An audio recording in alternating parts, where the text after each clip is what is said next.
সুপ্রভাত বন্ধুরা, আজ আবার একটা নতুন ব্লগ নিয়ে চলে এলাম তোমাদের সাথে শেয়ার করার জন্য। অনেক দিন পরে আবার ভিডিও আপলোড করছি। মাঝে কয়েকটা দিন খুব ব্যস্ত ছিলাম, একটা বিয়ের ইনভিটেশন ছিল, সেই কারণে একটু এদিক ওদিক হয়ে গেছে, তাই আমি ভিডিও দিতে পারিনি। আমি জানি অসুবিধা কারোরই তেমন হয়নি, কারণ এখন অতটাও কেউ আমার ভিডিও আগের মতো দেখে না, তবুও আমার বলাটা কর্তব্য বলে মনে হলো, তাই আমি তোমাদের সঙ্গে শেয়ার করলাম। আজ সকালবেলা উঠে সকালটা আমার এত সুন্দর লাগলো, তোমাদের সাথে শেয়ার না করে পারলাম না, তাই ভাবলাম ভিডিওটা এখান থেকেই শুরু করা যাক। সকালবেলা কুয়াশা ভরা, অনেক দিন পর গরম গরম পড়ে গেছে, তো অনেক দিন পরই আবার কুয়াশাটা দেখতে পেলাম বলে ভাবলাম তোমাদের সঙ্গে একটু শেয়ার করা যাক। আজ সকালবেলা বর বানাচ্ছিল ছাতু মাখা। ছাতুটা ঠিক মাখা আমি খেতে পারি না, গোলা, তাই ও পেঁয়াজ লঙ্কা সব নিচে হাতে কুচিয়ে লেবু কেটে আমার জন্য আর ওর জন্য শরবত বানিয়েছিল। খেতে খুব সুন্দর হয়েছিল। আমি অবশ্য এখন খাবো না, ও খেয়ে বেরিয়ে যাবে, আমি চান করে উঠে তারপর এটা খাবো। আর এখানে আমার ডিটক্স ওয়াটারটা বানিয়ে নিচ্ছি, যেটা আমি রোজ সকালে খালি পেট খেয়ে তারপর বাবিকে নিয়ে স্কুলে যাই। তো আজকে স্কুল ছিল না, এটা খেয়ে আমি চান করতে যাব, তারপর আমার বাকি কাজ সারবো। তো ছাদে চলে এসেছি। ছাদে প্রচণ্ড রোদ এসে গেছে সকালবেলায়, চোখে লাগছে, আর ওই জন্য আমি ঠিক তাকাতে পারছি না ক্যামেরার দিকে।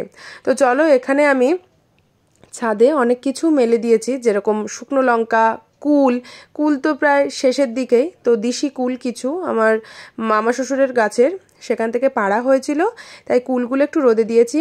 আর শুকনো লঙ্কাগুলো গুঁড়িয়ে নেব, সেই জন্য শুকনো লঙ্কাগুলো রোদে দিয়ে রেখেছি, গুঁড়ো হয়ে যাবে। জামা কাপড়গুলো মেলে দেবো। চান আমার হয়ে গেছে। ওদিকে আমাদের নারকেল গাছ কাটা হয়েছিল বলে পাতা চেঁচে ঝাঁটার কাঠিগুলো রোদে দেওয়া। এই যে লেবু গাছটা দেখালাম, প্রচুর লেবু হয় ওতে, আমাদের মানে এনে পোতা ছিল, শ্বশুরমশাই পুঁতেছিলেন। আর এই যে দেখো পদ্ম ফুল গাছ, এই যে সার দেওয়া মাটি সব আমার বরমশাই এনে এখানে পুঁতে রেখেছে। খুব শখের পদ্ম ফুল গাছটা। আর এখানে শীতের সিজনে কিছু কিছু ফুল গাছ ছিল, সেটাই তোমাদের সঙ্গে দেখালাম। এবার আমি নিচে গিয়ে সেই ছাতু গোলাটা খাবো। তো খেতে কিন্তু সত্যি খুব ভালো হয়েছিল। আমি কিছুক্ষণ পরে এসে খাচ্ছি। তো আমি একটু টক ভালোবাসি, ও একটু কম ভালোবাসে বলে আমাকে বলেছিল তোমার লাগলে তুমি একটু লেবুটা চিপে নিও। আমি একটু লেবু চিপে নিয়ে খেয়েছি, দারুণ টেস্ট লেগেছে। আমি রান্নার এখানে চলে এসেছি। সমস্ত জোগাড় যন্ত্র মা করে দিয়েছে, কুটে বেছে গুছিয়ে দিয়েছে। উনুনেই হবে রান্না। থেকে না উনুনে রান্না করতে খুব ভালো লাগে। দু এক সময় মনে হয় তাড়াতাড়ি হয়ে যায় উনুনে রান্না করতে। এখানে সবাই যে যার কাজে ব্যস্ত। পাতা চেঁচে রেখেছিল মা, সেগুলো একটু রোদে দিয়েছে। আর বাবির এখানে তবলার স্যার এসেছিল, ও তবলা বাজাচ্ছিল, আর এদিকে একটু তাকিয়ে তাকিয়ে যা করে আর কি বাচ্চারা। রান্না আমি এখানে বসিয়ে দিয়েছি। আজকে দুপুরবেলা রান্না হবে চিকেন কষা। আগে আমি আলু বেগুন বড়ি দিয়ে নিরামিষ তরকারিটা করব, কারণ আমার শাশুড়ি মা কালকে একাদশী করবেন বলে আজকে নিরামিষ, সেইটা আগে করে নেবো। নিরামিষ তরকারিটা হবে টমেটোর চাটনি, কাঁচা টমেটো আলু ভাতে, আর চিকেন কষা।